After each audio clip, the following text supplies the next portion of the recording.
When Michael Jordan returned to his old high school in Wilmington, North Carolina, he expected to find memories of his basketball beginnings. What he didn't expect was to find Mr. Wilson, the same janitor who had believed in him when he was cut from the varsity team, still mopping the gym floors at 80 years old. The discovery stunned the basketball legend.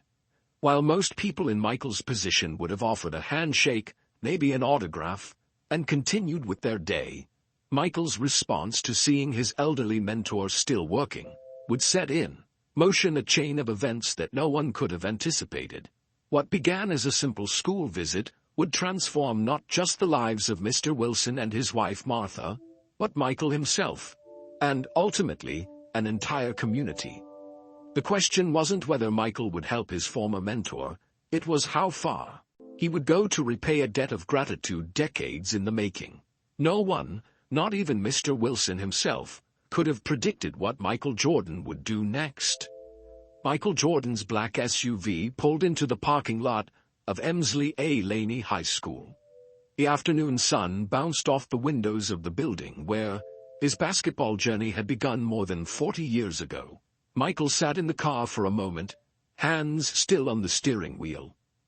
"You sure you want to do this, Mr. Jordan?" asked his driver, who had moved to the passenger seat. Michael nodded.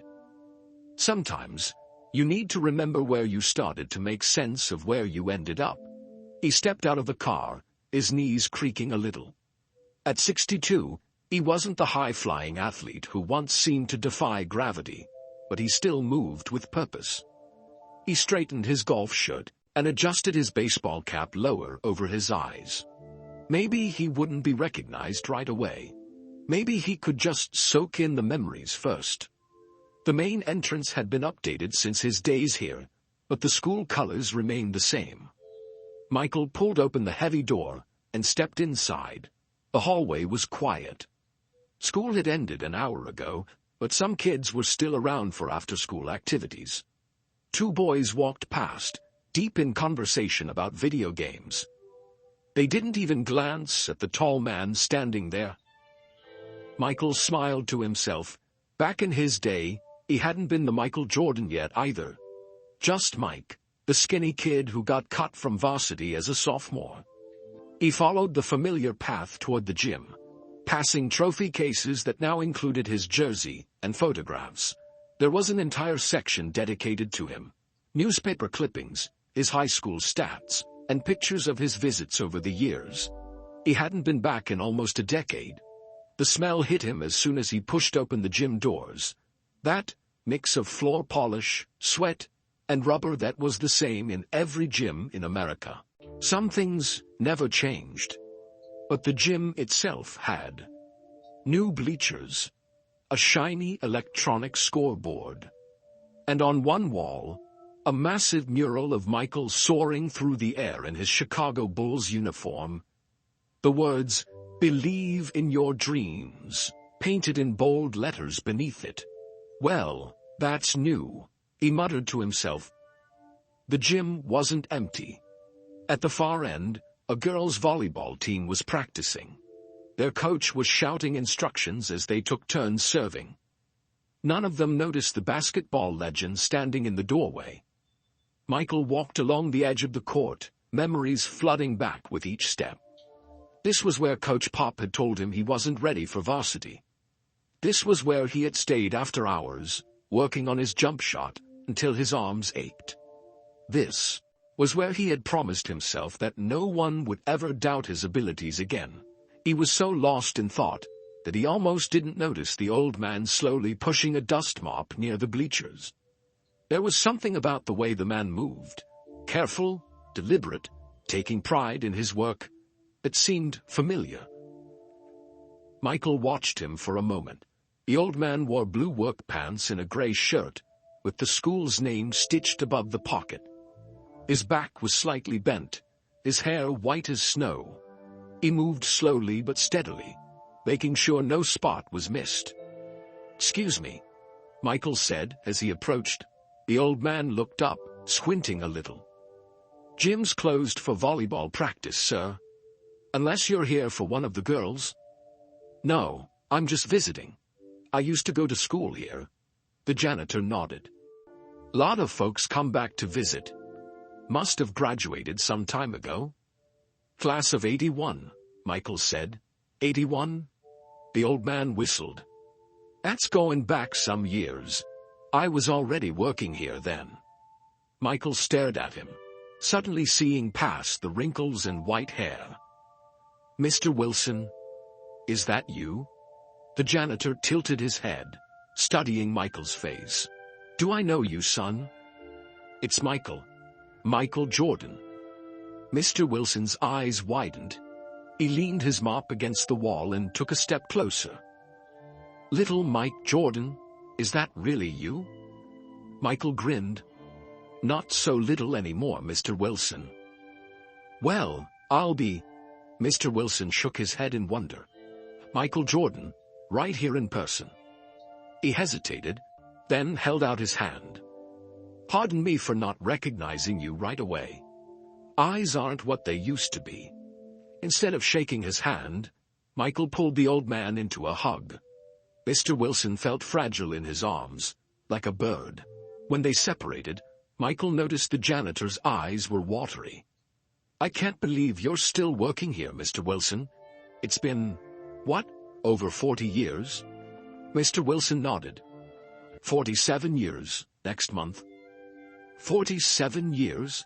How old are you, now? If you don't mind me asking. Just turned 80 last week, Mr. Wilson said with a hint of pride. 80? Michael couldn't hide his shock. And you're still working full-time? Got nowhere else to be, Mr. Wilson said with a small shrug. And the school still needs cleaning. Michael looked at this man who had been quietly working in the background all these years. He remembered how Mr. Wilson used to unlock the gym early so he could practice before school. How he would stay late, never complaining, when Michael wanted. Just 5 more minutes of shooting time. How he would offer quiet words of encouragement on days when nothing seemed to go right. You remember how you used to let me in early to practice? Michael asked. Mr. Wilson's face lit up. Sure do. You were always first one in, last one out. Never seen nobody work so hard. He chuckled. Used to have to practically kick you out. So I could go home for dinner. My mom would get so mad at me for coming home late, Michael recalled, smiling at the memory. But it paid off, didn't it? Mr. Wilson gestured toward the mural on the wall. Look at you now. From across the gym, the volleyball coach blew her whistle. The practice was ending. Girls were gathering their water bottles and gym bags. I should finish up here, Mr. Wilson said, reaching for his mop. Got the hallways to do before I clock out. What time do you finish? Michael asked. About 6, usually. Do you think we could catch up when you're done? Maybe grab some dinner? Mr. Wilson looked surprised by the invitation. You want to have dinner with me? Don't you have important people to see? Michael put his hand on the old man's shoulder. Mr. Wilson, right now, you're the most important person I want to see. The janitor's eyes crinkled with his smile. Well, in that case, I accept. But nothing fancy. These old bones don't fit so well in fancy chairs anymore. I know just the place, Michael said. I'll meet you at the front entrance at 6. As Michael walked back through the halls of his old high school, his mind was racing. Mr. Wilson had always been old in his teenage eyes. But now the man was 80 and still pushing a mop around these floors. Something about that didn't sit right with him. By the time he reached his car, Michael Jordan, the man known for his competitive fire and determination on the basketball court, had made a decision. He didn't know exactly what he was going to do yet, but he knew one thing for certain. Mr. Wilson's life was about to change. Michael waited by the front entrance at exactly 6 o'clock. He had spent the last hour making some calls, canceling a dinner with business partners, and rescheduling his flight back to Charlotte. Some things were more important than business, The school had emptied out. Only a few cars remained in the parking lot. Michael leaned against the wall, checking his watch. At 6:15, the main doors opened and Mr. Wilson shuffled out. He had changed from his work uniform into a clean button-up shirt and khaki pants that hung a little loose on his thin frame. "Sorry to keep you waiting," Mr. Wilson said. "Principal Jenkins wanted to chat when he saw me leaving all dressed up." "No problem at all," Michael replied. "Cars over there." Mr. Wilson's eyes widened at the sight of the luxury SUV. "We riding in that? Fanciest thing I've been in was my nephew's Cadillac at his wedding." Michael opened the passenger door. "Hop in." As they drove through Wilmington, Mr. Wilson pointed out changes in the city. New buildings where fields used to be. Old shops that had closed down. The movie theater where he used to take his wife on date nights now turned into a clothing store. "I was thinking we could eat at Katie's Diner," Michael said. "Is it still around?" Mr. Wilson's face lit up. "Sure is. Been there since the 60s. You remember that place?" "Best chocolate milkshakes in town," Michael said with a smile. "My dad used to take me there after games." Katie's Diner looked exactly as Michael remembered. Red vinyl booths, black and white, checkered floor, and photos of local sports teams on the walls. In fact, there was a faded picture of Michael's high school team by the cash register. A middle-aged waitress approached their table. "What can I get you?" She stopped mid-sentence, staring at Michael. "Oh my goodness, are you?" Michael nodded politely. "Yes, ma'am. Could we get 2 menus, please?" The waitress hurried away, whispering to her co-workers.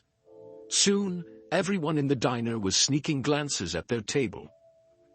"Sorry about that," Michael said to Mr. Wilson. "Happens sometimes." Mr. Wilson chuckled. "Must be strange, being recognized everywhere you go." "You get used to it," Michael replied. "But enough about me. I want to hear about you, Mr. Wilson. All these years at Laney High, that's dedication." The old man shrugged. "It's just a job. Someone's got to keep the place clean. But why are you still working at 80? Most people retire long before that." Mr. Wilson's smile faded slightly. "Well, retirement's for folks who can afford it, I suppose." Before Michael could ask more questions, the waitress returned with their menus and a basketball for Michael to sign. After ordering their food, cheeseburgers and those famous chocolate milkshakes, Michael steered the conversation back. "Tell me about your family, Mr. Wilson." The old man's eyes brightened. "Got my wife, Martha. We'll be married 58 years next month. 2 kids, James and Lynette. Both living out west now. 4 grandkids, and 2 great-grandchildren I haven't met yet." "That's wonderful," Michael said. "Martha. I remember her bringing you lunch sometimes. Still does, once a week. Tuesdays. Makes me a ham sandwich with the crusts cut off." Mr. Wilson laughed. "Treats me like I'm still 40. Their food arrived, and as they ate, Michael asked more questions. He learned that Mr. Wilson had started working at Laney High in 1977, just a few years before Michael became a student there. Before that, he had served in Vietnam, and then worked at a factory that closed down. "Never thought I'd be a school janitor," Mr. Wilson admitted, "but it turned out to be the best job I ever had." "Why's that?" Michael asked. "The kids," Mr. Wilson said simply. "Watching them grow up, being a small part of their lives." He took a bite of his burger. "Like you. Saw you go from a skinny sophomore to the star of the team." "I wasn't always a star," Michael reminded him. "I got cut my sophomore year." "I remember that day," Mr. Wilson nodded. "Found you sitting alone in the gym after everyone left." Michael put down his milkshake. "You remember that?" "Sure do. You were shooting free throws in the dark. Wouldn't even turn on the lights. Just the sound of the ball hitting the rim. over fee, and over. The memory came flooding back to Michael. The disappointment, the anger, the determination. "You know what you said to me that day?" Michael asked. Mr. Wilson thought for a moment. "Can't say I recall exactly. You said, sometimes the best players are the ones who have to fight for their spot. Then you handed me the keys to the gym and said I could practice as long as I wanted, as long as I locked up when I was done." Mr. Wilson's eyes crinkled with his smile. "Well, look at that. Gave advice to the greatest basketball player of all time." "That meant a lot to me," Michael said seriously. "You trusted me with those keys, made me feel like I was worth something, even after getting cut." "You were always worth something," Mr. Wilson replied. "That's true for every kid, whether they become famous or not." They finished their meal, sharing more memories. Mr. Wilson told stories about other students he had helped over the years. The troubled boy he'd mentored, who was now a police officer. The girl who'd run away from home, who he'd found sleeping in the gym and helped reunite with her family. When the check came, Michael insisted on paying. "Let me drive you home," he said, as they left the diner. Several people had approached for autographs, but Michael had politely explained he was catching up with an old friend. Mr. Wilson gave directions to a neighborhood on the outskirts of town. The houses grew smaller and more worn down as they drove. Finally, they pulled up to a modest single-story home with peeling paint and a small front porch. "That's our place," Mr. Wilson said. "Not much to look at, but it's home." Michael noticed the sagging roof, the cracked walkway, the railing that looked like it might give way if leaned on too hard. "Would you like to come in?" Mr. Wilson asked. "Martha would love to see you." "I'd be honored," Michael replied. As they walked to the door, Mr. Wilson moved slowly, gripping the wobbly railing for support. Michael fought the urge to help him, sensing the man's pride. "Martha," Mr. Wilson called as they entered. "You'll never guess who I brought home for a visit." From somewhere inside the house came the sound of wheels rolling across hardwood. A moment later, an elderly woman in a wheelchair appeared. Her silver hair was neatly styled, and despite her frail appearance, her eyes were bright and alert. "James Wilson, what are you up to now?" she started to say, then gasped when she saw Michael.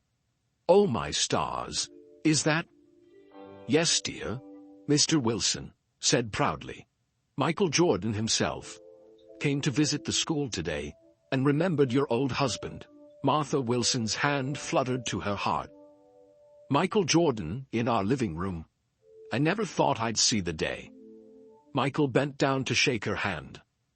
"It's a pleasure to meet you, Mrs. Wilson. Your husband was very important to me when I was in high school." As he straightened up, Michael looked around the small living room. The furniture was old but clean. Framed family photos covered the walls, and there, on a side table, was a scrapbook with a familiar red cover. "Is that—" Michael pointed to the book. Mr. Wilson picked it up, looking slightly embarrassed. "Just some newspaper clippings I saved over the years, about you and some other kids from school who did well." He opened the scrapbook to reveal carefully preserved articles about Michael's career, from high school games to his final championship with the Bulls. Michael swallowed hard. All these years, Mr. Wilson had been tracking his success, taking pride in it, as if Michael were his own son. And here the man was at 80, still mopping floors, living in a house that was falling apart, with a wife in a wheelchair. In that moment, as he stood in the humble living room of the man who had quietly helped shape his future, Michael Jordan made another decision, this one even more determined than the last. "Would you like some coffee, Mr. Jordan?" Martha Wilson asked, already wheeling herself toward the kitchen. "Please, call me Michael. And coffee would be great, thank you," he replied, settling onto the worn sofa. Mr. Wilson eased himself into his recliner with a small grunt. "These old joints aren't what they used to be." Michael looked around the small living room. Despite its shabby condition, everything was spotlessly clean and arranged. With care, framed photos crowded every surface. Children in graduation caps. A young couple on their wedding day. Babies in Christmas outfits. "Your family?" Michael asked, nodding toward the photos. "Our pride and joy," Mr. Wilson confirmed. "James Jr. lives in California now, works for some computer company. Lynette's in Arizona with her husband and kids." "They don't visit much?" Michael asked carefully. A flash of sadness crossed Mr. Wilson's face. "They try. Plane tickets aren't cheap, and they've got their own families to support." Martha returned with a tray of coffee cups, moving her wheelchair skillfully through the narrow doorway. "I apologize for the cups," she said. "They're nothing fancy." Michael accepted the steaming mug. "These are perfect, Mrs. Wilson." "Oh, please, it's Martha," she insisted. "Mrs. Wilson makes me sound like my mother-in-law." They laughed, and Michael felt the tension ease. He sipped his coffee, wondering how to approach the questions burning in his mind without seeming rude. Martha saved him the trouble. "So, I'm guessing you're wondering why James is still working at his age?" she asked directly. Michael nodded. "I was surprised to see him still at it." "We don't have much choice," she said simply. "The school pension isn't enough to live on these days, and with my medical bills." She gestured to her wheelchair. "What happened?" Michael asked gently. "Stroke. 3 years ago," Martha explained. "Lost the use of my legs. We had to convert the dining room into a bedroom because I can't manage the stairs anymore." Mr. Wilson reached over and took his wife's hand. "We're managing just fine." "Is there help available?" Michael asked. "Government programs or something?" Vihi Wilsons exchanged glances. "We get by," Mr. Wilson said firmly. "We don't take handouts." Michael recognized the pride in the old man's voice. It was the same pride that had kept him working all these years instead of asking for help. "Tell me more about your time at Laney," Michael said, changing the subject. "You must have seen a lot of students come and go." Mr. Wilson's face brightened. He began sharing stories from his decades at the school. The changing fashions and music. The different principals he'd worked under. The transformation from typewriters to computers. "Remember that time Coach Smith caught those seniors trying to put a cow in the principal's office?" Mr. Wilson asked, chuckling. Michael laughed. "I do. They couldn't get it to go back down the stairs. Had to call the fire department," Mr. Wilson added. "Poor cow was mooing like crazy." Martha smiled at their exchange. "James has always loved working with the students. Comes home every day with new stories." "The kids keep me young," Mr. Wilson agreed. "Even if they don't always notice the old janitor." "I noticed," Michael said quietly. Mr. Wilson studied him for a moment. "Yes, you did. More than most." Michael set down his coffee cup. "You know, I never told anyone this, but after I got cut from varsity, I was ready to quit basketball." Both Wilsons looked surprised. "Really?" Martha asked. "But you were so talented." "I didn't feel talented then," Michael admitted. "I felt like a failure. I cleaned out my locker and everything. Was going to tell my mom I was done." "What changed your mind?" Mr. Wilson asked. Michael looked him directly in the eye. "You did." "Me?" Mr. Wilson seemed confused. "What did I do?" "I was sitting in the locker room after everyone left, trying not to cry. You came in to clean up, but you didn't know I was there. I heard you talking to Coach Pop in the hallway." Mr. Wilson's forehead wrinkled as he tried to remember.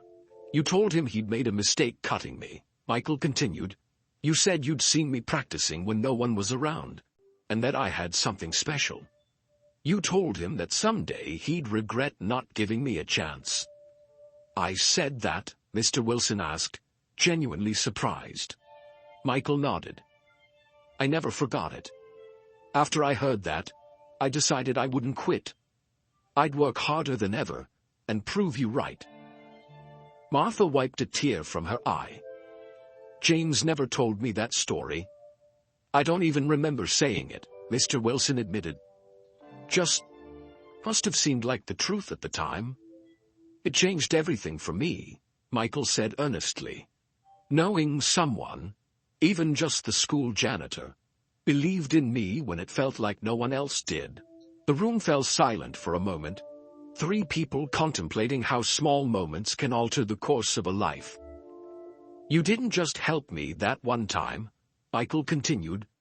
You unlocked the gym for me every morning at 5:30. You stayed late so I could keep practicing. You even fixed that outside hoop at my house when the backboard cracked, remember? Mr. Wilson's eyes lit up. That's right. Your daddy and I attached a new one.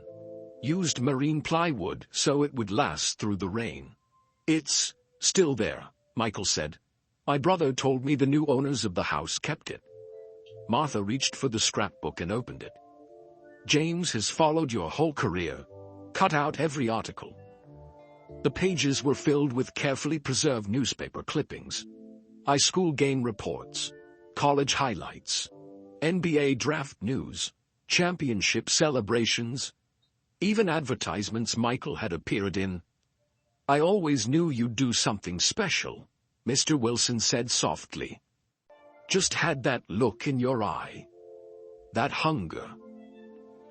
Not everyone saw it, Michael reminded him. Well, some people need glasses, Mr. Wilson joked. They laughed again, and Michael felt a warmth in his chest. It had nothing to do with the coffee. Here in this small, run-down house was someone who had believed in him before the world knew his name. Someone who had helped shape his future without asking for anything in return. As the evening went on, they shared more stories. Mr. Wilson talked about other students he'd helped over the years. The girl who forgot her science project, and he'd let her in early to finish it. The boy who couldn't afford a prom suit, and Mr. Wilson had given him his own. Why did you do all that? Michael asked. It wasn't your job to help us kids. Mr. Wilson thought for a moment. Maybe not. But seemed to me that everyone needs somebody in their corner. Especially young folks trying to find their way. He shrugged. I was just in the right place at the right time. By the time Michael looked at his watch, it was nearly midnight. I should let you both get some rest, he said, standing up. Will you be in town long? Martha asked. I was supposed to fly out tomorrow, Michael replied. But I think I'll stay a few more days. At the door, Michael shook Mr. Wilson's hand. Thank you for everything. Not just tonight, but back then. I owe you more than you know. You don't owe me a thing, Mr. Wilson insisted. Just glad to see you doing so well. As Michael walked to his car, he pulled out his phone and made a quick note of things he'd observed in the house. The crack in the ceiling, the uneven floors, the bathroom doorway too narrow for Martha's wheelchair, the medical supplies stacked in the corner. On the drive back to his hotel, Michael couldn't stop thinking about the Wilsons. How many other students had Mr. Wilson helped over his 47 years at Laney High? How many young lives had he shaped with his quiet kindness? And now, at 80 years old, he was still mopping floors while his wife struggled with health issues in a house that was falling apart around them. It didn't seem right. It didn't seem fair. By the time Michael reached his hotel room, the decision he'd made earlier had grown into a plan that would require resources, discretion, and perfect timing. He sat on the edge of the bed and began making calls. The next morning, Michael called Mr. Wilson at the school. "Good morning, Laney High School," a young voice answered. "I'd like to speak with James Wilson, please," Michael said. "The janitor." Hold on." Several minutes passed before Mr. Wilson came to the phone. "Hello? Mr. Wilson, it's Michael Jordan." "Michael, what a nice surprise. Arthur and I were just talking about your visit last night. Made us both feel young again." Michael smiled. "I was wondering if I could drive you home after work today. I'd like to take some photos of that scrapbook of yours, if that's okay." "Well, sure." Mr. Wilson sounded surprised but pleased. "I get off at 6 again. I'll be there," Michael promised. After hanging up, Michael spent the day making more calls. To his business manager, to his lawyer, to a contractor in Wilmington he'd found online, to an old friend from UNC who now worked in healthcare. At 5:45, Michael parked outside Laney High School and waited. The afternoon sun cast long shadows across the parking lot. Students streamed out of the building, backpacks slung over shoulders, laughing and shouting to each other. Mr. Wilson appeared at 6:05, looking tired after a full day's work. "Hope I didn't keep you waiting," he said as he climbed carefully into the SUV. "Not at all," Michael replied. "How was your day?" "Same as always. Spills to clean, papers to pick up. Bathroom toilet overflowed again in the science wing." Michael winced. "At 80, you shouldn't be dealing with overflowing toilets," Mr. Wilson shrugged. "It's all part of the job." As they drove, Michael casually asked questions about the Wilsons' house. How long they'd lived there. If they'd ever considered moving. What repairs it needed most. "Been there 35 years, Mr. Wilson said. "Bought it when prices were low. Couldn't afford anything like it now, that's for sure." "And repairs?" Michael prompted. "Oh, always something. Roof leaks when it rains hard.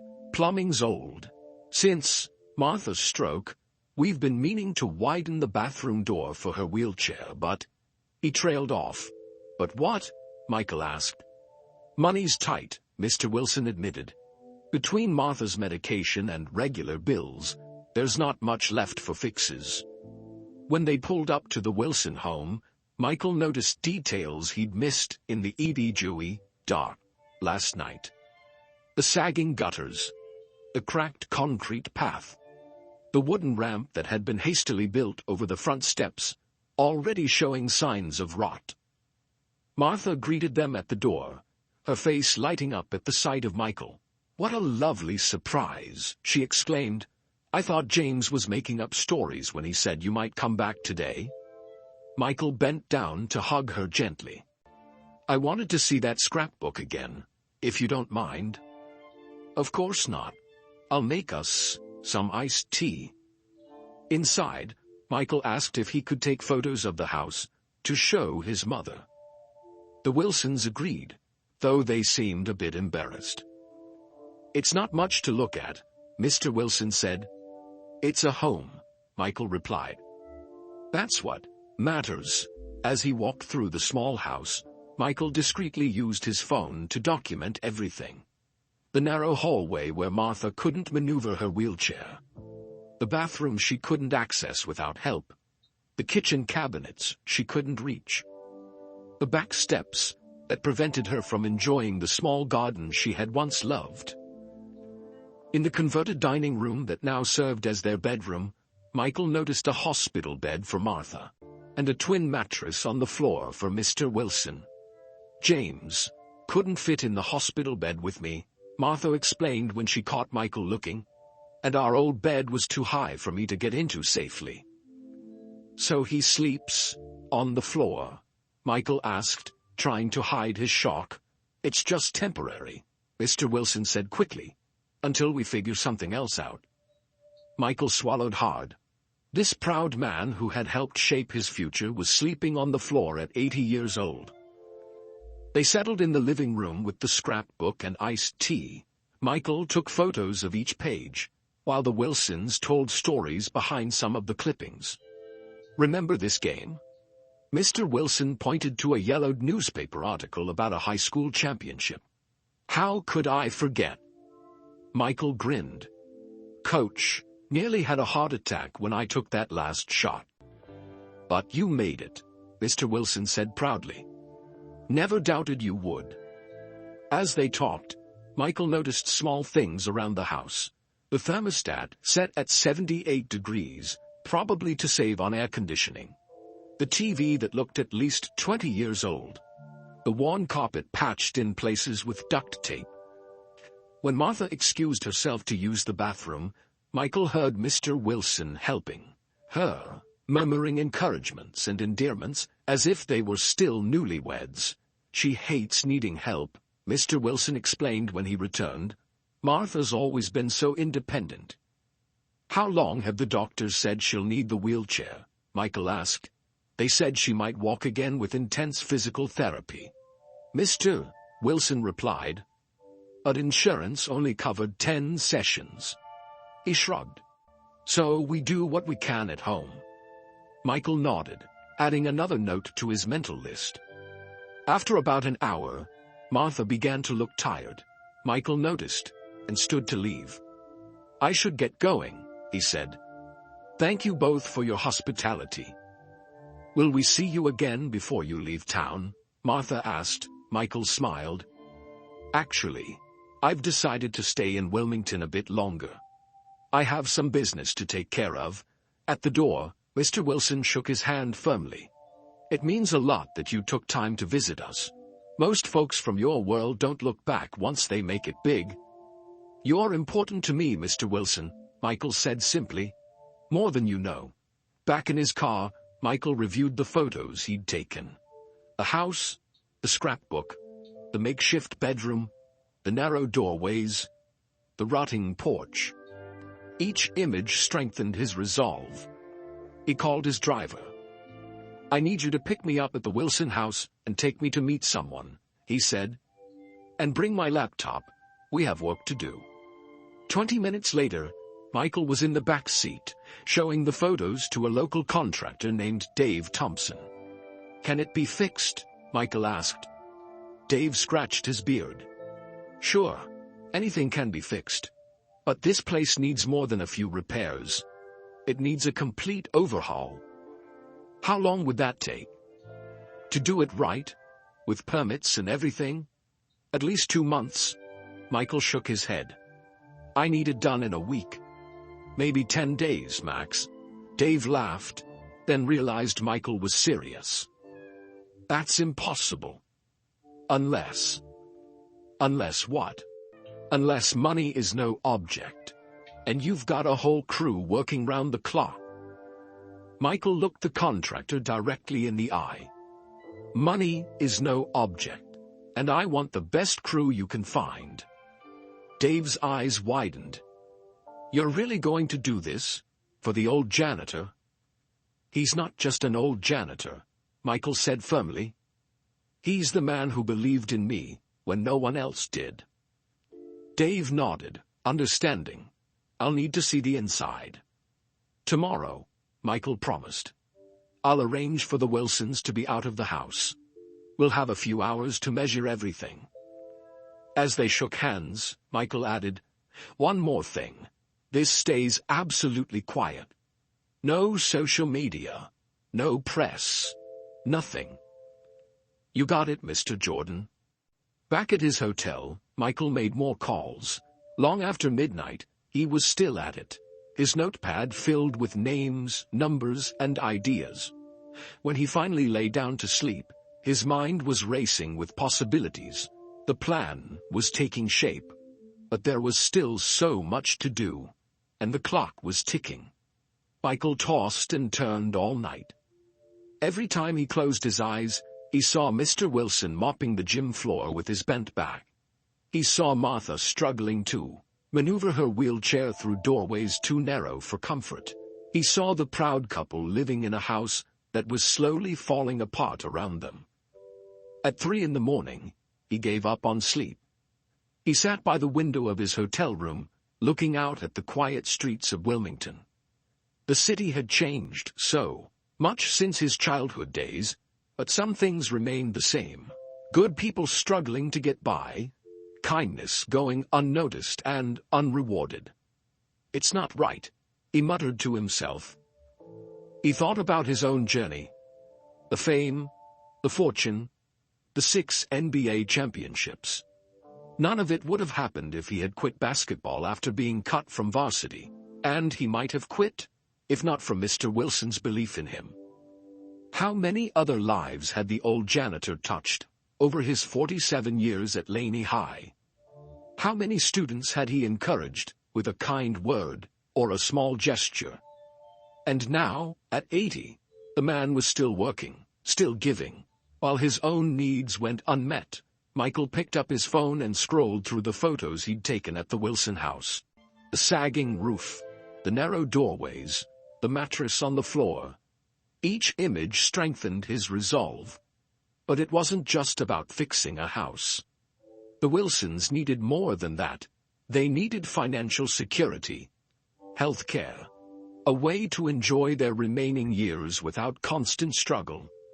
Michael opened his laptop and began researching retirement options for school employees in North Carolina. The numbers confirmed what he already suspected. The pension was barely enough to survive on, especially with added medical expenses. Next, he looked into health care costs and insurance coverage. The gaps were significant, especially for someone like Martha, who needed ongoing therapy and equipment. By dawn, Michael had filled pages of notes with ideas and possibilities. The sky was lightening outside his window when his phone rang. It was his business manager calling from Charlotte. "Mike, I've got the numbers you asked for," she said. "It's doable, but it's going to require some creative financial planning." "Whatever it takes," Michael replied without hesitation. "You're really serious about this?" "More serious than I've been about anything in a long time." After the call, Michael showered and dressed. Despite his sleepless night, energy surged through him. This project felt more important than any business deal or investment he'd made in years. At breakfast in the hotel restaurant, he made more calls. To a medical equipment supplier, to a financial advisor who specialized in retirement planning, to a lawyer who could set up a trust. At 9 o'clock, his phone buzzed with a text from Dave the contractor. "Got a crew ready to go. When can we start?" Michael smiled. Things were moving faster than he dared hope. His next call was to Laney High School. "This is Michael Jordan," he told the surprised receptionist. "I'd like to speak with Principal Jenkins." Minutes later, a nervous-sounding man came on the line. "Mr. Jordan, this is such an honor. How can I help you?" "I'm calling about James Wilson," Michael explained. "I understand he's been working at Laney for 47 years. "Yes, that's right. Mr. Wilson is an institution here. I'd like to arrange something special for him, but I need your help keeping it a secret." Principal Jenkins was immediately on board. "Anything from Mr. Wilson. And anything for you, of course, Mr. Jordan."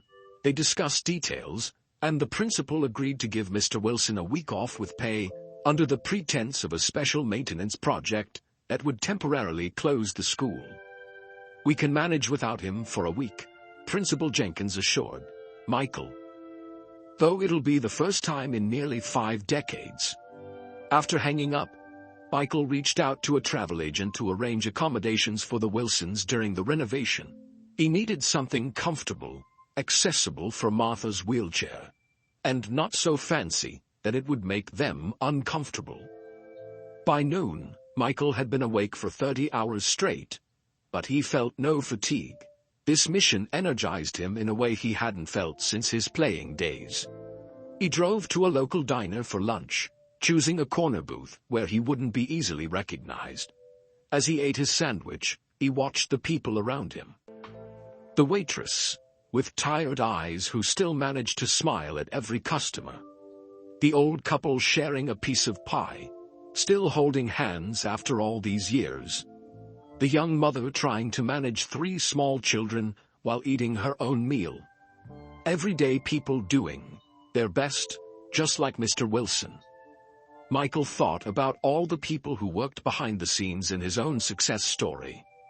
Coaches, teachers, trainers, even the team doctors and equipment managers. People whose names weren't on championship trophies but who made those championships possible. Mr. Wilson was part of that invisible support system, the kind of person who makes the world better without seeking credit or recognition. By the time Michael paid his bill, he had made up his mind about something important. This project wouldn't just be about helping one elderly couple. It would be about acknowledging all the Mr. Wilsons of the world, the unsung heroes who change lives through small kindnesses and unwavering belief in others. Back at the hotel, Michael finally allowed himself a short nap. He dreamed of basketball courts and mop buckets, of championship rings and school janitor keys. In the dream, Mr. Wilson handed him a key that somehow unlocked his future. He woke up with a renewed sense of purpose and a clear vision of what needed to be done. The project had grown bigger in his mind, more meaningful, more impactful. Michael reached for his phone and dialed another number. When the call connected, he spoke without preamble. "Scotty, it's MJ. I need your help with something important." "I'm in," Scottie Pippen said without hesitation after Michael explained the situation. "Just tell me when and where." "That's what I love about you, Pip. No questions asked." "I don't need to ask questions. If it's important to you, and it's about helping someone who helped you, I'm there. Period." Michael felt a wave of gratitude for his former teammate and friend. They'd won 6 championships together, reading each other's moves on the court like they shared one mind. Now, years later, that connection remained as strong as ever. "I'll text you the details," Michael said. "And Scotty, not a word to anyone. No social media, no press, nothing. You know me better than that, MJ." After hanging up, Michael made another call, this time to his friend Ahmad, who worked in home healthcare. Ahmad had helped set up care for Michael's mother years ago. "I need the best wheelchair-accessible bathroom design possible," Michael explained, "and recommendations for physical therapy equipment that could help someone recovering from a stroke." "I know just the people," Ahmad promised. "I'll have plans and equipment lists to you by tomorrow morning." The calls continued throughout the EE board afternoon. Michael reached out to former teammates, business contacts and old friends from his North Carolina days. Each conversation ended the same way, with a promise of help and an agreement to keep the project confidential. By evening, Michael had assembled a remarkable team: contractors, designers, healthcare specialists, financial advisors, even a few former NBA players who happened to be good with their hands or had experience in construction. He called Dave the contractor to arrange a meeting. "I've got a space reserved at the Marriott conference room downtown," Michael told him. 8 o'clock tonight. Bring your best people and any plans you've already started. "We'll be there," Dave promised. "And Mr. Jordan, this is going to be something special." At 7:30, Michael arrived at the hotel conference room. He had arranged for sandwiches, drinks, and plenty of coffee. He set up his laptop and connected it to the projector, loading the photos of the Wilson home. People began arriving a few minutes later. Dave and his team of contractors. Ahmad with 2 healthcare specialists. Michael's financial advisor and lawyer on a video call from Charlotte. A local interior designer who had worked on projects for other athletes and understood the need for discretion. By 8 o'clock, the room was full. Some people recognized each other and chatted quietly. Others stood awkwardly, unsure why they had been summoned by the basketball legend. Michael cleared his throat and the room fell silent. "Thank you all for coming on such short notice," he began. "And thank you for agreeing to keep this meeting confidential. What we're about to discuss stays in this room." He clicked to the first photo. Mr. Wilson mopping the gym floor at Laney High School. This is James Wilson. He's 80 years old and has been the janitor at my old high school for 47 years. He's still working full-time because he can't afford to retire. Michael clicked through more photos. The Wilson home, Martha in her wheelchair, the makeshift bedroom. His wife Martha had a stroke 3 years ago. Their house isn't wheelchair accessible. He sleeps on a mattress on the floor so she can use the hospital bed. Michael's voice grew firm. "This man changed my life when I was a teenager. He believed in me when others didn't. Now, it's my turn to help him." The room was completely silent as Michael outlined his plan. "We have 1 week, maybe 10 days at most, to completely renovate their home and set them up for the rest of their lives. It needs to be fast. It needs to be perfect. And it needs to be a total surprise." Dave raised his hand. "A complete renovation usually takes months, even with a full crew working normal hours." "This won't be normal hours," Michael replied. "I need round-the-clock work, 3 shifts, whatever it takes. Budget is not an issue, but time is." He turned to his financial advisor on the video screen. "John, walk us through the financial package." John explained the trust Michael was establishing for the Wilsons. It would pay off their mortgage, cover their medical expenses, and provide a monthly income that would allow Mr. Wilson to retire immediately. Next, Ahmad and his healthcare team presented plans for making the home fully accessible for Martha. Widened doorways, a roll-in shower, ramps, and handrails. Even a physical therapy area, in what used to be the spare bedroom. Dave's team shared initial renovation plans, which quickly evolved as others in the room offered suggestions. "The roof needs to be replaced entirely," one contractor noted. "We should upgrade the electrical system while we're at it," another added. "What about the garden?" asked the interior designer. "Martha used to love gardening before her stroke. Could we create raised beds she could reach from her wheelchair?" Ideas flowed freely as the group warmed to the project. Michael watched in satisfaction as his team took shape, each person bringing their unique skills and perspectives to the challenge. "What's our timeline?" Dave finally asked. Michael clicked to a new slide showing a day-by-day schedule. "Tomorrow, I'll invite the Wilsons to a special week-long basketball camp reunion at the beach. That's our window to complete the main renovation. They'll move into the beach house on Friday. Everyone here should be ready to start work as soon as they're gone." He assigned team leaders for different aspects of the project: construction, healthcare, interior design, landscaping, and financial arrangements. "Any questions?" Michael asked when he'd finished. A young contractor in the back raised his hand. "Mr. Jordan, I just want to say, my grandpa was a school janitor for 30 years. No one ever did anything like this for him. What you're doing, it matters." The room murmured in agreement.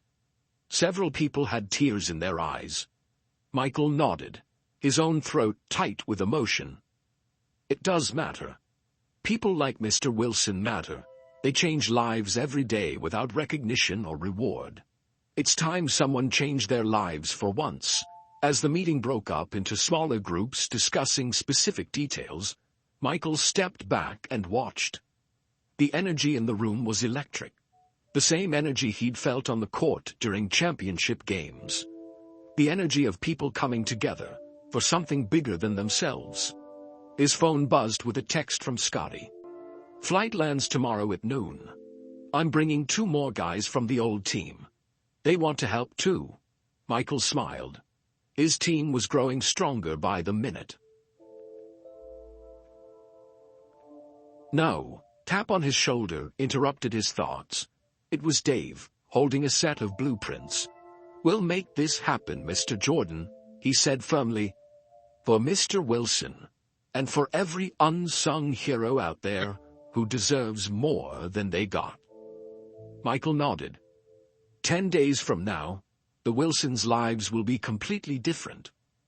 What he didn't say, what he was only beginning to realize himself, was that his own life was changing too. The next morning, Michael called Mr. Wilson at school. "Mr. Wilson, it's Michael Jordan again." "Michael, you're still in town?" "I am, and I have a surprise for you and Martha. I'm hosting a small reunion dinner tonight for some of my old teammates and coaches from Laney. I'd be honored if you and Martha would join us." There was a pause on the line. "Well, that's mighty kind of you, but Martha gets tired easily these days. Going out can be difficult with her wheelchair." "I've arranged for a car service with wheelchair access," Michael said quickly, "and the restaurant has full accessibility. I've made sure of it." After a moment's hesitation, Mr. Wilson agreed. "Martha will be thrilled. What time should we be ready?" "The car will pick you up at 6. "And Mr. Wilson?" "It's just casual dress. Nothing fancy." After hanging up, Michael called the restaurant he had booked, an upscale seafood place by the water that had a private dining room. He confirmed all the arrangements, making sure the space was wheelchair accessible and that the menu would accommodate any dietary restrictions the Wilsons might have. Next, he texted Scotty, who had just landed at the airport. "Dinner at 7. Bring Dennis and Steve. No flashy clothes. Remember, we're trying not to overwhelm them." The day passed quickly as Michael finalized details for both the dinner and the renovation project. Dave and his team were already ordering materials and scheduling workers. The healthcare specialists were arranging for delivery of equipment. That would make Martha's life easier. The financial team was setting up the trust fund that would secure the Wilsons' future. At 6:45, Michael arrived at the restaurant. The private room was ready, with a table set for 8 people. He had arranged for the table to be round so everyone could see and talk to each other easily. Scotty arrived a few minutes later with Dennis Rodman and Steve Kerr, 3 of Michael's championship teammates. All were dressed simply in polo shirts and slacks, following Michael's instructions. "Thanks for coming, guys," Michael said, as they shared handshakes and hugs. "This means a lot to me." "You said this janitor was important to you," Scotty replied. "That's all we needed to know." Dennis nodded in agreement. "Plus, any chance to be part of something that isn't about us for once is refreshing." At exactly 7 o'clock, the restaurant manager escorted the Wilsons into the private room. Mr. Wilson wore a clean button-up shirt and his best slacks. Martha was in her wheelchair, wearing a floral dress and with her silver hair neatly styled. "Michael," Martha exclaimed when she saw him. Then her eyes widened as she recognized the other men in the room. "Oh my goodness. James, do you know who these people are?" Mr. Wilson was staring in disbelief at the basketball legends. "I sure do. Watched every game they played together." Michael stepped forward to greet them. "Mr. and Mrs. Wilson, I'd like you to meet some friends of mine. Scotty, Pippen, Dennis Rodman, and Steve Kerr." Each man shook Mr. Wilson's hand and bent down to greet Martha warmly. "James has every game you played on old VHS tapes," Martha told them. "Wore them out, re-watching them." "Mrs. Wilson makes me call her Martha," Michael explained to his friends. "And Mr. Wilson is the man I was telling you about, the one who opened the gym for me every morning so I could practice." "Then we owe you a huge thank you, sir," Scotty said to Mr. Wilson.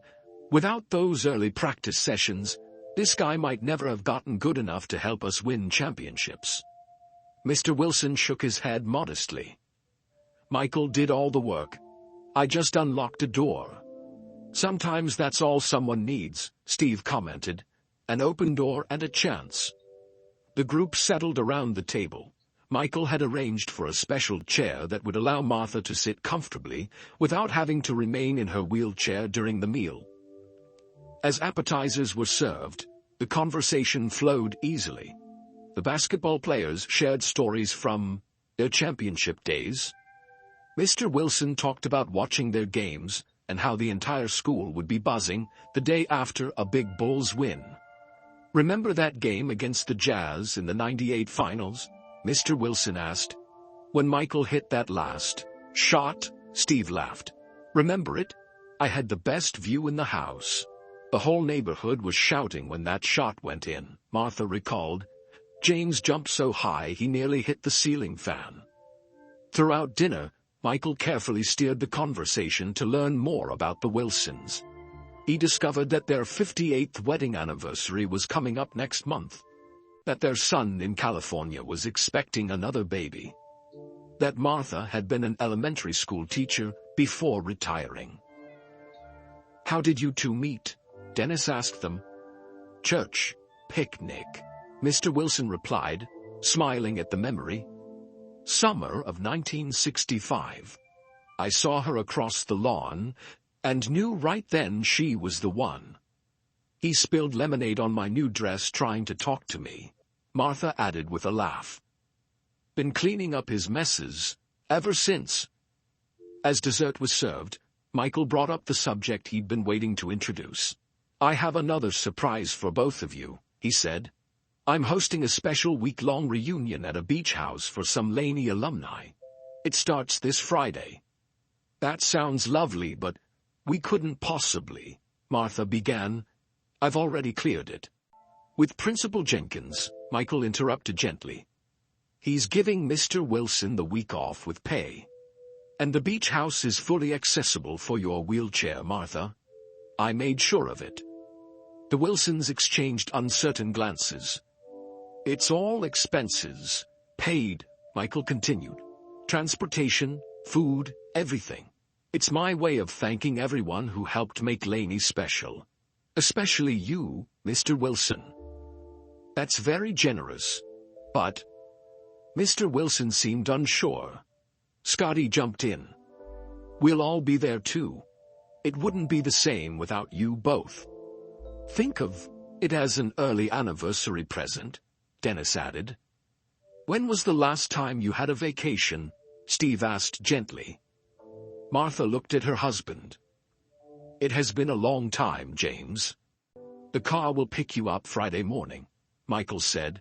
"All you need to pack is clothes and any medications you need. Everything else will be provided." By the end of the evening, the Wilsons had agreed to attend the reunion. As they prepared to leave, Martha reached for Michael's hand. "Thank you for a wonderful evening," she said. "It means so much that you remembered James after all these years." Michael squeezed her hand gently. "Some people you never forget, Martha." Outside the restaurant, as the Wilsons were helped into their car, Michael's teammate stood beside him. "They have no idea what's coming, do they?" Steve asked quietly. Michael shook his head. "Not a clue. Man, when they see what you're doing to their house." Dennis whistled low. "It's not just about the house," Michael replied. "It's about giving them the life they deserve." As the Wilsons' car pulled away, Scotty put a hand on Michael's shoulder. "I've known you for 30 years, MJ. Seen you win championships, make millions, build businesses. But I've never seen you like this before." "Like what?" "At peace," Scotty said simply. "Like you found something that matters more than winning." Michael watched the taillights of the car disappear around a corner. In 2 days, the Wilsons would leave for their beach vacation, and the real work would begin. Friday morning arrived with perfect weather, sunny skies, and a gentle breeze coming off the ocean. Michael personally checked the beach house one last time before the Wilsons' arrival. It was a beautiful single-story home with wide doorways, smooth floors, and a ramp leading to the deck that overlooked the water.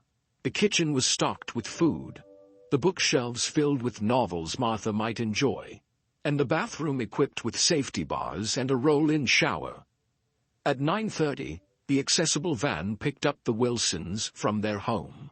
Michael had arranged for Scotty to accompany them to the beach house while he oversaw the start of the renovation. At exactly 10 UDs, Michael pulled up to the Wilson home. The street was already lined with trucks and vans. Men and women in work clothes were unloading equipment and materials. Dave the contractor stood in the front yard, clipboard in hand, directing the flow of activity. "Right on time," Dave said as Michael approached. "We've got 38 workers ready to go, split into 3 shifts. We'll have people working around the clock." Michael surveyed the scene. "How long before we can start demolition?" "The inspection team is already inside, checking the electrical and plumbing systems. As soon as they give us the green light, we can begin tearing out the old bathroom. The Harry roof team is ready to start immediately." A truck pulled up carrying a portable office trailer, which was carefully positioned at the end of the driveway. Inside were detailed plans for every aspect of the renovation, along with schedules and contact information for all team members. "This is mission control," Dave explained. "Someone will be stationed here 24/7 to coordinate deliveries and work schedules." Michael nodded in approval. The operation was running with military precision, just as he'd requested. His phone buzzed with a text from Scotty. "Wilson's settled at Beach House. Martha loves it. Heading back now." That was the signal. Michael turned to Dave. "Let's do this." Within minutes, the house was swarming with workers. The roof team set up ladders and began removing old shingles. A plumber crawled under the house to inspect the pipes. Electricians examined the outdated fuse box. In the front yard, a landscaping crew was taking measurements and marking areas for new plants. Michael walked through the house, watching as furniture was carefully moved to a storage pod in the driveway. Each item was photographed, tagged, and logged so it could be returned to its exact location, or replaced with something better. In the makeshift bedroom, a worker gently removed family photos from the walls, wrapping each one carefully in bubble wrap. "These go in the special storage container," Michael instructed. "They're irreplaceable." Outside, neighbors began to gather, curious about the sudden activity. An elderly woman from across the street approached Michael. "What's happening to the Wilson place?" she asked. "Are they moving?" "No, ma'am," Michael replied. "We're just doing some repairs while they're on vacation." The woman squinted up at him. "You look familiar. Have we met before?" Before Michael could answer, a large truck rumbled down the street, distracting her. It stopped in front of the house, and workers began unloading sheets of drywall. Inside, the demolition had begun. Workers wearing masks and goggles carefully removed the old bathroom fixtures. In the narrow hallway, others began taking down a wall that blocked Martha's wheelchair. "We found some water damage in the ceiling," Dave reported, showing Michael a section of discolored drywall. "The roof has been leaking longer than we thought." "Replace everything that's damaged," Michael instructed. "No shortcuts." By noon, a small crowd of neighbors had gathered on the sidewalk. Word had spread quickly. Michael could hear whispers as people recognized him. "Is that really Michael Jordan? What's he doing at the Wilson house? I heard he went to school with them." A local news van pulled up, and a reporter jumped out with a camera operator. Michael immediately walked over to intercept them. "No cameras," he said firmly.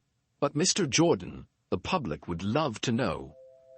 "This isn't for publicity," Michael cut him off. "This is private. Please respect that." After a brief negotiation, the reporter agreed to leave, promising to return when the project was complete, if Michael would grant an interview then. By mid-afternoon, The old roof was completely removed, and workers were installing new plywood sheathing. Inside, the bathroom had been gutted down to the studs. A hallway wall was gone, creating a wider passage for Martha's wheelchair. Scotty arrived, having returned from the beach house. "They're all settled in," he reported. "Mr. Wilson is already making friends with other guests. They have no idea this is all for them." "Good," Michael nodded. "What did you tell them about why I'm not there?" "Said you had some business meetings, but would join them tomorrow." They bought it completely. A design team arrived with fabric samples and paint chips. They spread them out on a folding table, discussing options that would match the Wilsons' existing furniture while brightening up the space. "Mrs. Wilson mentioned loving blue," Michael told them. "Maybe incorporate that somehow?" In the backyard, the landscaping crew had begun clearing overgrown bushes. Their plan included a paved path wide enough for a wheelchair, raised garden beds Martha could tend from her chair, and a small patio where the couple could enjoy morning coffee. As the afternoon turned to evening, floodlights illuminated the property. The first shift of workers headed home, high-fiving the second shift as they arrived. Food trucks pulled up to provide meals for the crew. Michael walked through the half-demolished house, amazed at how much had been accomplished in just one day. The place was almost unrecognizable already.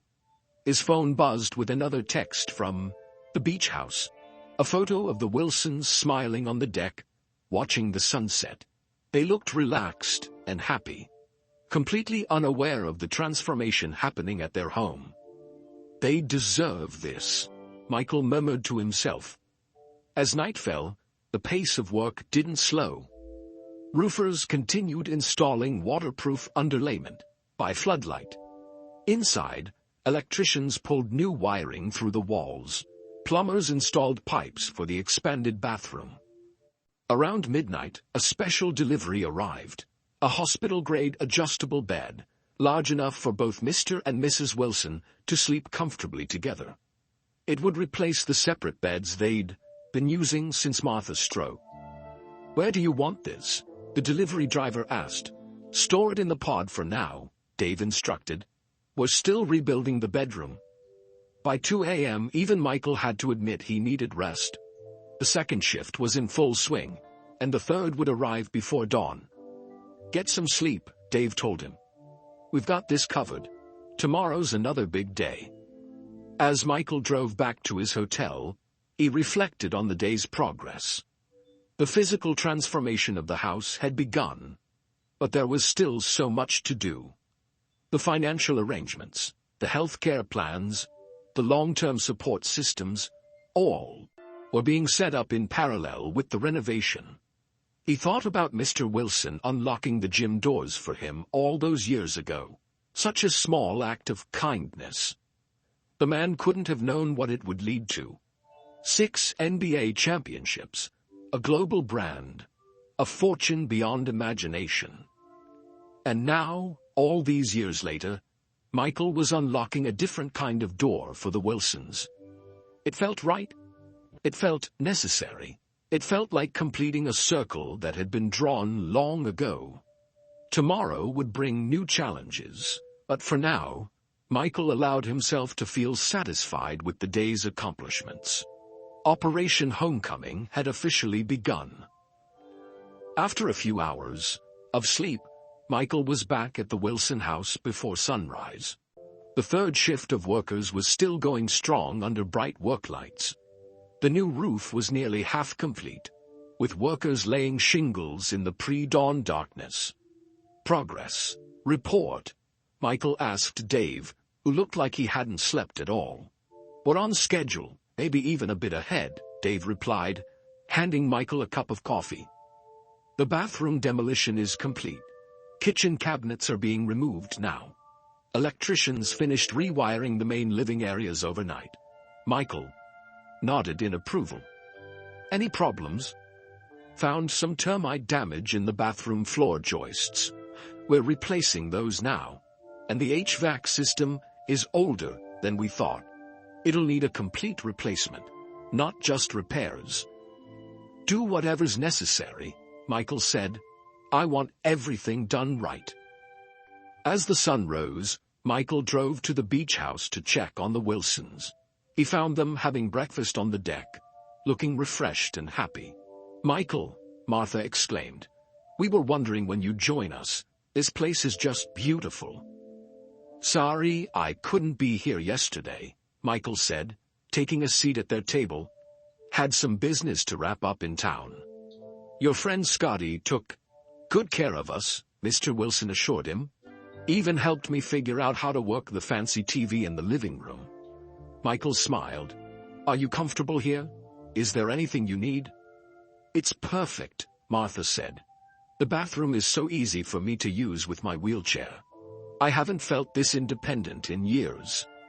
Her words confirmed what Michael already knew. Their home needed these same accommodations permanently. What's on the agenda today? Mr. Wilson asked. Scotty mentioned something about a boat tour. That's right, Michael nodded. A private tour of the coastline. And tonight, a few more of my old teammates are stopping by for dinner. You're spoiling us, Michael, Martha said, reaching over to pat his hand. But we're enjoying every minute of it. Michael spent the morning with the Wilsons, taking them on the scheduled boat tour and making sure they were settled for the day's activities. Once he was confident they were happily occupied, he excused himself to attend a business meeting and returned to their home. The scene at the Wilson house had transformed again. The old roof was completely gone, with a new one taking shape rapidly. A dumpster in the driveway was filled with demolished materials. In the front yard, the cracked walkway had been removed, and forms were being set for a new, wider path. Inside, the changes were even more dramatic. Walls had been removed to create an open floor plan that would accommodate Martha's wheelchair. The bathroom was down to bare studs, with plumbers installing new pipes for a walk-in shower. The kitchen cabinets were gone, with outlines marked on the walls for new, lower installations that Martha could reach from her chair. We're making good time, Dave reported. The foundation for the back ramp will be poured this afternoon. The new windows arrive tomorrow morning. Michael walked through each room, imagining the Wilsons' reaction when they saw their transformed home. In the room that would become their bedroom, healthcare specialists were discussing the placement of equipment that would help Martha with her daily routines. The adjustable bed should go here, one specialist pointed, and we'll need outlets for her medical equipment on this wall. What about therapy equipment? Michael asked. She mentioned that insurance only covered a few physical therapy sessions. We've got that covered, the specialist assured him. We're setting up a small therapy area in the spare room. It'll have everything she needs for her exercises, plus some new equipment that might help her regain more mobility. By midday, more neighbors had gathered to watch the renovation. Some had brought food for the workers. Others offered to help with small tasks. What had started as Michael's private project was becoming a community effort. An elderly neighbor approached Michael as he inspected the new roof. I've lived across the street from James and Martha for 30 years, she said. Never seen anything like this. It's like one of those TV shows where they rebuild someone's house. Michael smiled. Something like that. He deserves it, you know, she continued. James Wilson is the finest man in this neighborhood. Always the first to help when someone needs it. When my husband passed, James mowed my lawn for 2 straight months without ever being asked. Stories like this came throughout the day. The mail carrier who remembered Mr. Wilson cleaning snow off the elderly neighbor's driveways in winter. The young mother whose car Mr. Wilson had fixed when her baby was sick, and she needed to get to the doctor. The teenager who said Mr. Wilson had paid for his sports equipment in high school when his family couldn't afford it. Each story strengthened Michael's resolve to make this renovation perfect. This wasn't just about repaying a personal debt. It was about honoring a lifetime of quiet generosity. In the afternoon, Michael drove back to the beach house with Scotty to join the Wilsons for dinner. They found the couple playing cards with some of the other reunion attendees, actually friends of Michael's who were helping to maintain the illusion. "Michael," Mr. Wilson called out, "you've got to meet Bill here. Turns out, we both served in the same unit in Vietnam, just a few years apart." Michael shook hands with Bill, an old friend who had been briefed on his role in the charade. Small world. During dinner, Michael's phone buzzed constantly with updates from the renovation site. He checked them discreetly, smiling at photos showing the new roof completed and the foundation for the wheelchair ramp drying in the afternoon sun. "Everything okay?" Martha asked, noticing his attention to his phone. "Just some business stuff," Michael assured her. "Nothing that can't wait." After dinner, the group gathered in the living room to watch a basketball game. Michael observed Mr. Wilson explaining plays to the others, his knowledge of the game impressive for someone who had never played professionally. "You really understand basketball," Michael commented. Mr. Wilson shrugged modestly. "Watching from the sidelines all those years, you pick things up. Watched you and your teammates at practice every day. Learned a lot." As the evening wound down, Michael excused himself to make a call. Outside on the deck, he spoke with Dave for an update. "The interior walls are all framed," Dave reported. "Drywall starts tomorrow morning. Cabinets arrive day after. We're still on schedule for completion by next Thursday." "Perfect," Michael replied. "They'll return home Friday morning." When Michael returned inside, he found Martha looking through a photo album she'd brought from home. She beckoned him over. "Look at this," she said, pointing to a yellowed photograph. "James at Laney High, his first year there." The photo showed a much younger Mr. Wilson standing in front of the school, broom in hand, smiling proudly in his new janitor's uniform. "He was so happy to get that job," Martha said softly. "His factory had closed, and we had 2 young children to feed. The school job paid less, but it was steady work. He never complained, not once in 47 years." Michael studied the photograph, noting the pride in young Mr. Wilson's eyes. The same pride he still carried as he mopped the gym floors at 80 years old. "He's an extraordinary man," Michael said. Martha nodded. "I've been blessed to share my life with him." She looked up at Michael. "Thank you for recognizing that. So many people look right through him because he's just a janitor." "Not me," Michael said firmly. "Never me." Later that night, as Michael drove back to the renovation site to check on the night shift's progress, he thought about Martha's words. How many Mr. Wilsons were out there in the world? How many people working essential jobs were overlooked or undervalued? The question stayed with him as he walked through the partially rebuilt house, now humming with activity under bright work lights, as the overnight crew continued their tasks. What had started as a personal mission to help one man who had helped him was evolving into something larger, something that might inspire others to recognize the Mr. Wilsons in their own lives. By the 3rd day of the renovation, word had spread throughout Wilmington. What had begun as a private project had captured the community's imagination. People began showing up at the Wilson house offering help. A local flooring company donated hardwood for the living room. A furniture store offered to replace the Wilsons' worn-out sofa. High school students volunteered to help with painting. Even the mayor stopped by, promising to expedite any permits needed for the renovation. Michael arrived that morning to find the front yard filled with volunteers and well-wishers. "What's going on?" he asked Dave. "People want to help," Dave explained. "Everyone seems to have a story about Mr. Wilson. The guy who fixed their car, the man who helped their kid learn to read, the janitor who always had time to listen." A middle-aged woman approached Michael timidly. "Mr. Jordan, I'm Susan Matthews. I was a student at Laney when you were there. Mr. Wilson helped me too.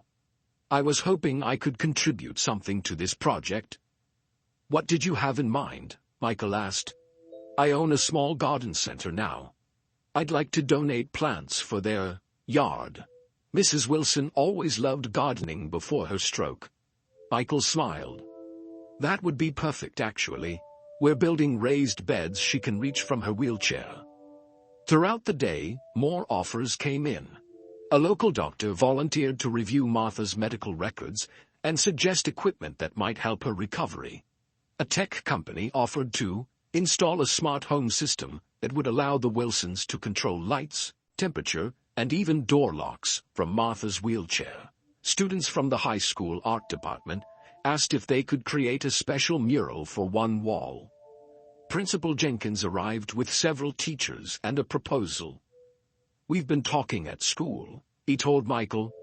We'd like to create a display case in the main hallway honoring Mr. Wilson's years of service. And we want to start a scholarship in his name for students who demonstrate his kind of quiet leadership and service. He'd be embarrassed by the attention, Michael replied, but deeply honored.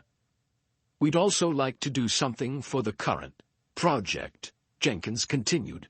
The students have organized a donation drive. They've collected about $3,000 so far for Mr. Wilson's medical expenses. Michael was touched by the gesture. Put it toward the scholarship fund instead, he suggested. I've got the medical expenses covered. By midday, the renovation site had taken on a festival atmosphere. Food trucks provided free meals to workers and volunteers. Local musicians set up in the yard, playing soft background music. Children made cards and drawings for the Wilsons. Scotty arrived from the beach house with an update. The Wilsons are having a great time, he reported. We've got them scheduled for a spa day tomorrow, so they'll be occupied for hours. Perfect, Michael nodded. The new furniture arrives tomorrow morning. We'll need the space to move things around. Inside the house, the transformation was accelerating. Drywall was up in most rooms, with painters following close behind. The new kitchen cabinets were being installed, set at a height that would allow Martha to use them from her wheelchair. In the bathroom, tile workers were creating a beautiful walk-in shower with built-in seating and handrails. Scotty whistled as he walked through. This doesn't even look like the same house. That's the idea, Michael replied. Same home, just made to work for them now. A local news crew arrived again, requesting permission to document the project. This time, Michael agreed, but with conditions. No broadcasting until after the reveal, he insisted. And the focus should be on Mr. Wilson and what he's meant to this community, not on me. The reporter agreed and began interviewing neighbors and former students about the impact Mr. Wilson had made on their lives. One elderly neighbor choked up as he spoke. When my wife was sick with cancer, James came over every single morning to help me get her out of bed and into her chair. Never missed a day for 3 years. Never asked for anything in return. A former student, now a teacher herself, shared how Mr. Wilson had paid for her cap and gown when her family couldn't afford it.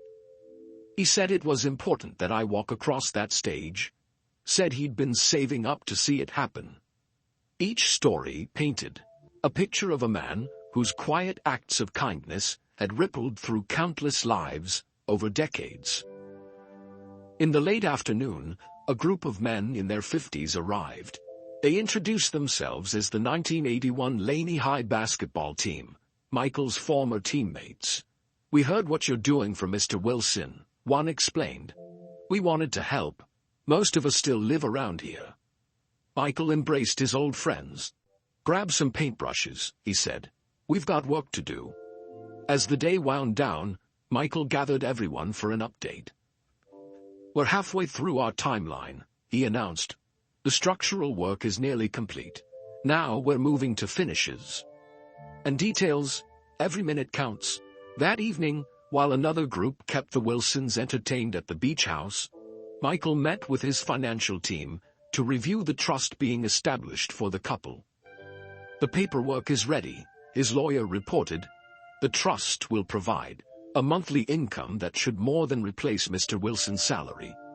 All their medical expenses will be covered for life. And we've set aside funds for their children and grandchildren's education." "What about the house?" Michael asked. "The mortgage will be paid in full, and we've arranged for property tax exemption through a special program for seniors." Michael nodded in satisfaction. They'll never have to worry about money again. Later, that night, after checking on the overnight work crew, Michael sat on the front steps of the Wilson home. The street was quiet now, the volunteers and visitors gone until morning. Stars shone in the clear sky above. He thought about how this project had taken on a life of its own. What had started as his personal mission to help the Wilsons had become a community celebration of a man whose kindness had touched so many lives.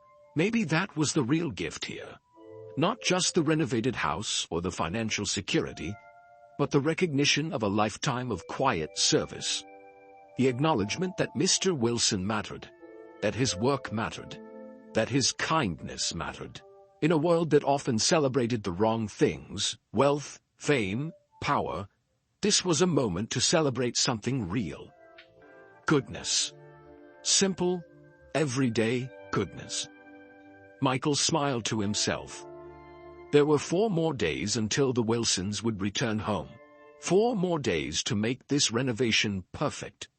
4 more days to prepare for a moment that would change their lives forever. And, he was beginning to realize, a moment that had already changed his own life as well. The next few days passed in a blur of activity. The renovation entered its final stages as the countdown to the Wilsons' return ticked away.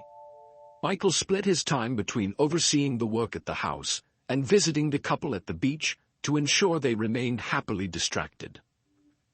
"Just 2 more days until we head home," Mr. Wilson mentioned during Michael's visit on Wednesday. "I've enjoyed this vacation more than I can say. But there's something about sleeping in your own bed." Michael smiled, thinking of the new adjustable bed waiting for them. Sometimes coming home is the best part of a trip. By Thursday morning, the house was nearly unrecognizable. Fresh paint covered the walls in warm, welcoming colors. New hardwood floors gleamed in the living areas, with smooth, wheelchair-friendly transitions between rooms. The kitchen featured lowered countertops on one side, allowing Martha to cook from her wheelchair. The bathroom had been completely transformed with a roll-in shower, accessible sink, and safety features throughout. "We need to talk about Mr. Wilson's scrapbooks," Dave said, as he and Michael walked through the house. "Where do you want them displayed?" Michael had given this particular detail a lot of thought.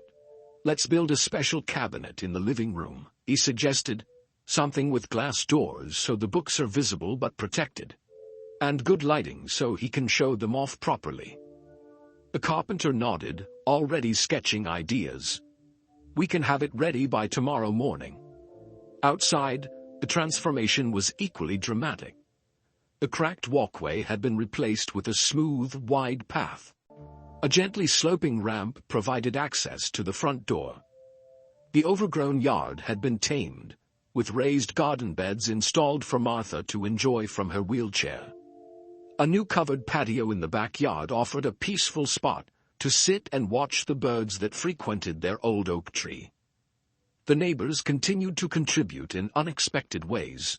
One brought hand-sewn curtains for the kitchen windows. Another offered to maintain the yard weekly so Mr. Wilson wouldn't have to worry about it. A local artist painted a beautiful mailbox with the Wilson name and images of flowers that Martha loved. As evening approached, Michael gathered the core team for a final review. "We're down to the last 24 hours, he reminded them. "Every detail matters. I want this house perfect, when they arrive tomorrow. The list of remaining tasks was small but important. Installing the special display case for Mr. Wilson's scrapbooks. Arranging family photos throughout the house. Stocking the kitchen with groceries. Setting up Martha's new therapy equipment in the spare room. "What about personal touches?" asked Lisa, the interior designer. "Things that will make it feel like home right away?" "I've been thinking about that," Michael replied. "Let's contact their children and ask if they have any ideas." Within hours, the Wilsons' son and daughter had sent suggestions via email, along with digital photos that could be printed and framed. Their daughter mentioned her father's love of jazz music and her mother's fondness for fresh flowers. Their son reminded them about a special anniversary clock that had been broken for years, but held sentimental value. Michael immediately dispatched someone to find a similar clock. Another volunteer was sent to purchase a high-quality music system, preloaded with jazz classics. A local florist promised fresh flower deliveries every week for a year. Late that night, as the work continued under floodlights, Michael walked through each room of the house, mentally checking every detail against his vision. In the bedroom, the new adjustable bed was made up with fresh linens. Bedside tables held framed photos of the Wilsons' children and grandchildren. A special lifting device had been discreetly installed to help Martha get in and out of bed safely.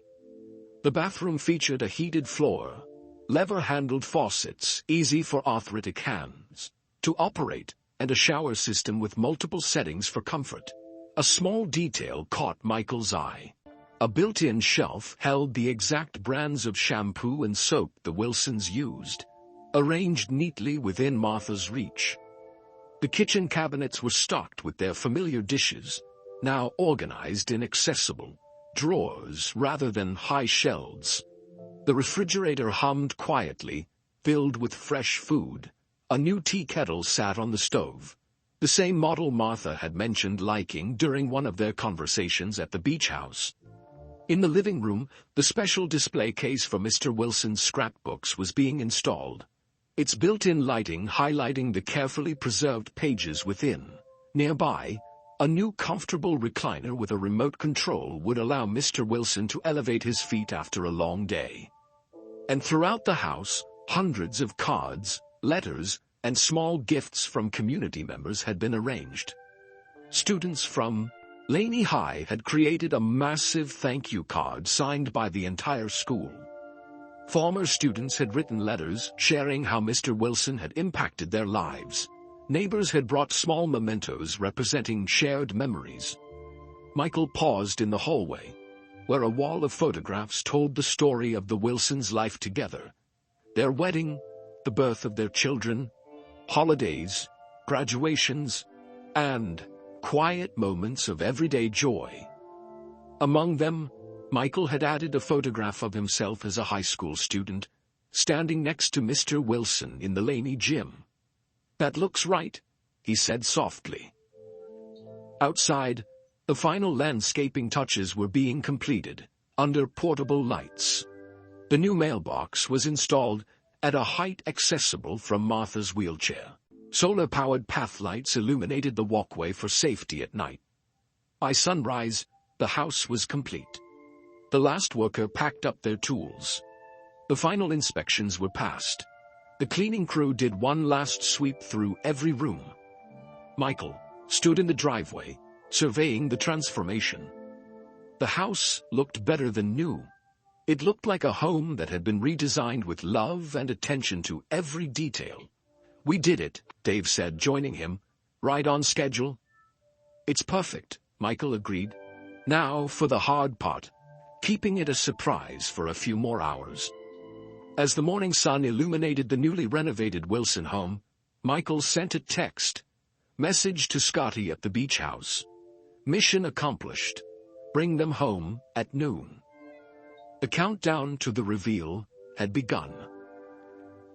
By 11:30, a quiet crowd had gathered near the Wilson home. Neighbors, former students, teachers from Laney High, and Everyone who had worked on the renovation waited in anticipation. They parked their cars several blocks away and stood behind a line of caution tape Michael had set up to maintain a clear view of the house. Michael paced nervously on the front walkway. "Is everything ready?" he asked Dave for the 5th time. "Everything's perfect," Dave assured him. "We've triple-checked every detail." The newly planted flowers swayed in the gentle breeze. The fresh paint gleamed in the midday sun. A large red ribbon stretched across the front door, waiting to be cut.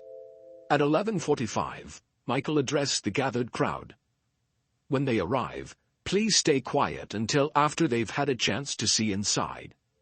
This is going to be overwhelming for them, and they'll need space to process it." Everyone nodded in agreement. Parents hushed excited children. Cameras were readied, but kept discreetly at waist level. Michael's phone buzzed with a text from Scotty. 10 minutes away. They have no idea." Michael's heart raced.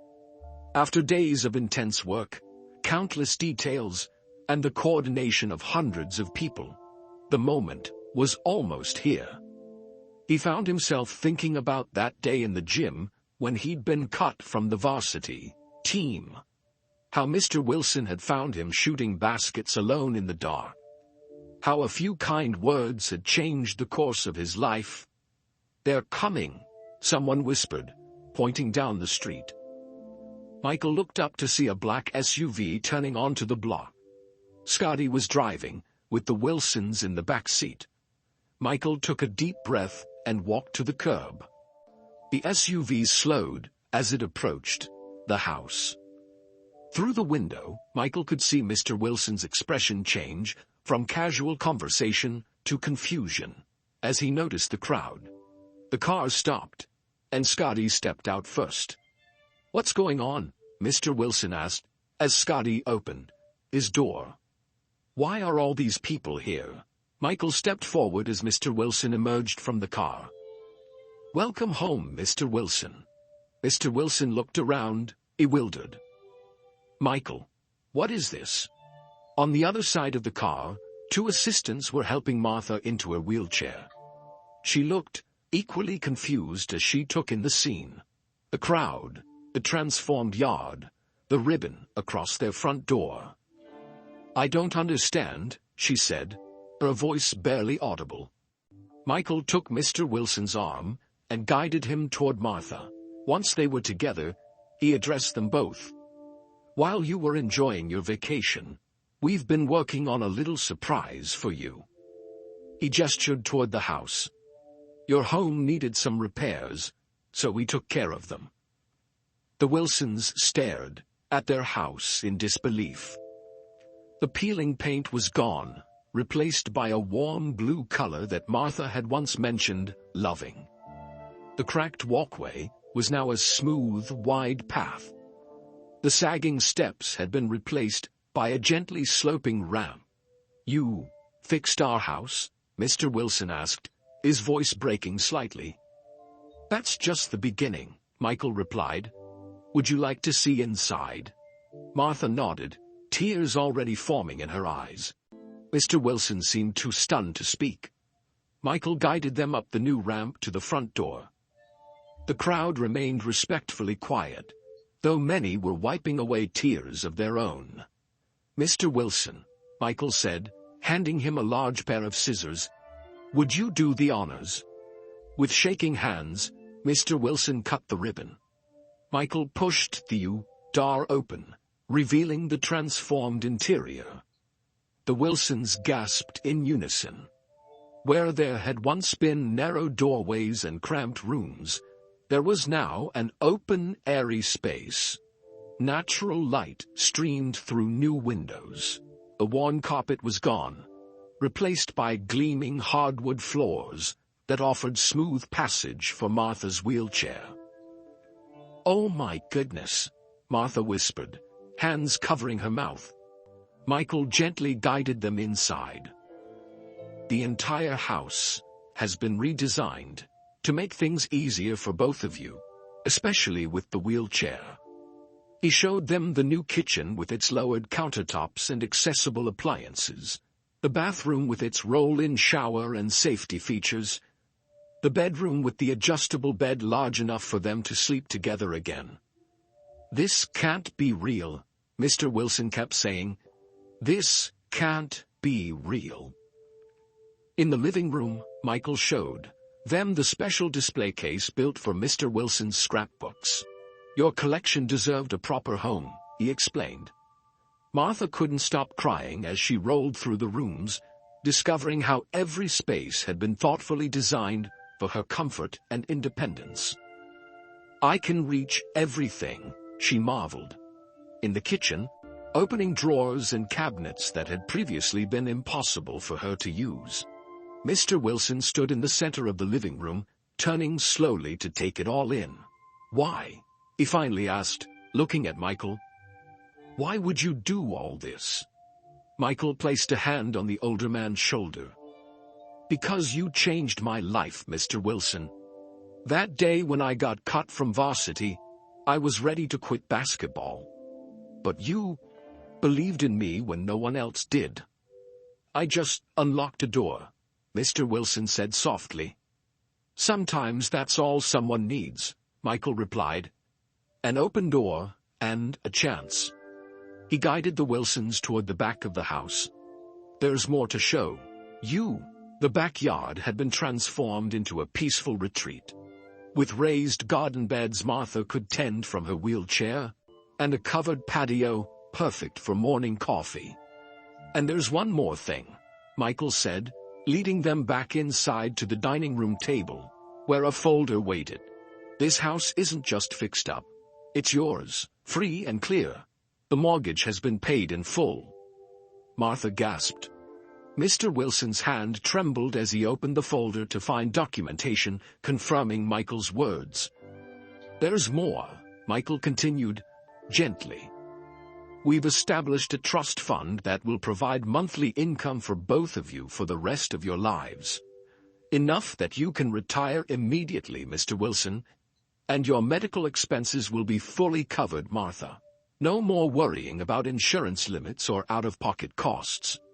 Mr. Wilson sank into a chair, overwhelmed. "This is too much," he protested weakly. "It's not enough," Michael countered. "Not for what you've given to so many people over the years."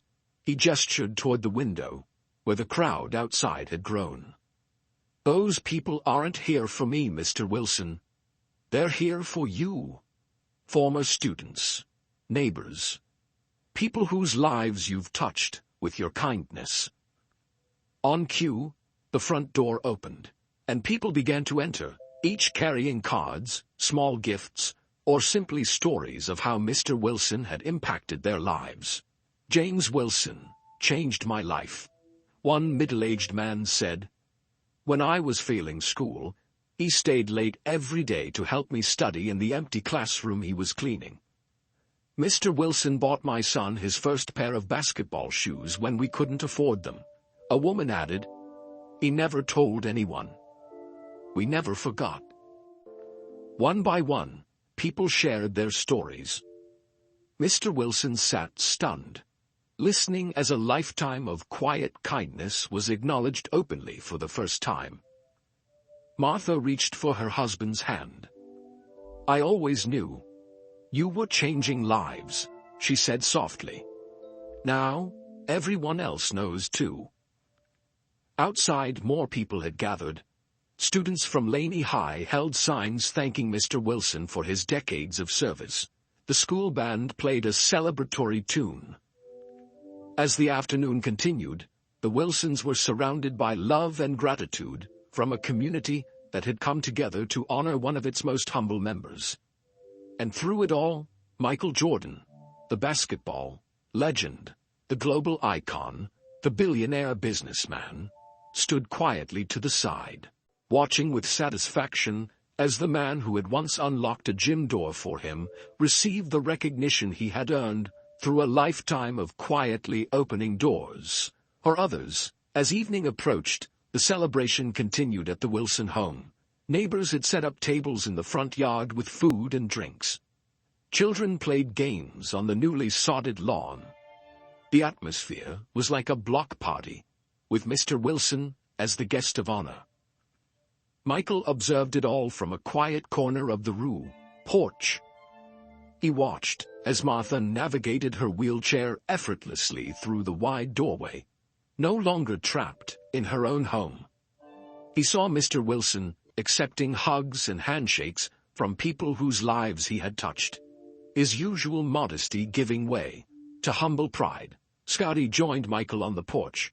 "Mission accomplished," he said, clinking his water bottle against Michael's. "More than I ever imagined," Michael agreed. "Look at them. They're so happy." "You did good, MJ," Scotty said. "Really good." "We all did," Michael corrected him. This was a team effort. As the sky darkened, people began to leave, each stopping to say goodbye to the Wilsons. The renovation team packed up the last of their equipment. The catering staff cleaned the yard. Gradually, the crowd thinned until only a few close friends remained. Mr. Wilson finally approached Michael, who was helping fold up chairs on the new patio. "And we talk?" he asked quietly. "Of course," Michael replied. They walked to the far corner of the yard, where a bench had been placed under the old oak tree. Mr. Wilson sat down heavily, the emotions of the day clearly taking a toll. "I don't know how to thank you," he began. "What you've done for Martha and me. It's beyond anything I could have imagined." "You don't need to thank me," Michael said. "I'm just returning a favor that's 40 years overdue." Mr. Wilson shook his head. "This is so much more than unlocking a gym door." "To me, it's not," Michael insisted. "That unlocked door led to everything else in my life. The championships, the career, all of it. Without you believing in me that day, who knows what might have happened."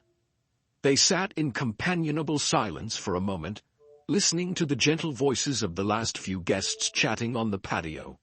"You know what Martha said to me when we were alone for a moment?" Mr. Wilson finally asked. "She said, 'James, you've spent your whole life helping others. Now it's your turn to be helped.' I've never thought about it that way." "She's a wise woman," Michael smiled. "The thing is," Mr. Wilson continued, "I never felt like I was doing anything special, just treating people the way I'd want to be treated. Doing what seemed right in the moment. That's what makes it special," Michael said. "You didn't help people for recognition or rewards. You did it because that's who you are." Mr. Wilson looked toward the house, where Martha was showing a friend the new kitchen from her wheelchair. "You've given us our life back, you know. Martha can move around our home again. I can sleep beside my wife instead of on that floor mattress. And I don't have to worry about leaving her alone while I work." "Speaking of work," Michael said, "Principal Jenkins wanted me to tell you he's holding your job if you want it. But you don't need to work anymore. The trust fund will provide more than your salary did." Mr. Wilson was quiet for a long moment. "I've worked every day since I was 16 years old," he said slowly. "Don't know what I'd do with myself if I wasn't working." "Maybe there are other ways to stay connected to the school," Michael suggested. "Teaching assistant, mentor, school historian. You know more about Laney High than anyone alive." "That might be nice," Mr. Wilson nodded thoughtfully. "Share some stories with the young folks. Though I doubt they'd be interested in an old man's memories." "You'd be surprised," Michael assured him. "Kids today need role models like you more than ever." As they talked, Martha wheeled herself toward them, her movements confident on the smooth new pathway. "There you are."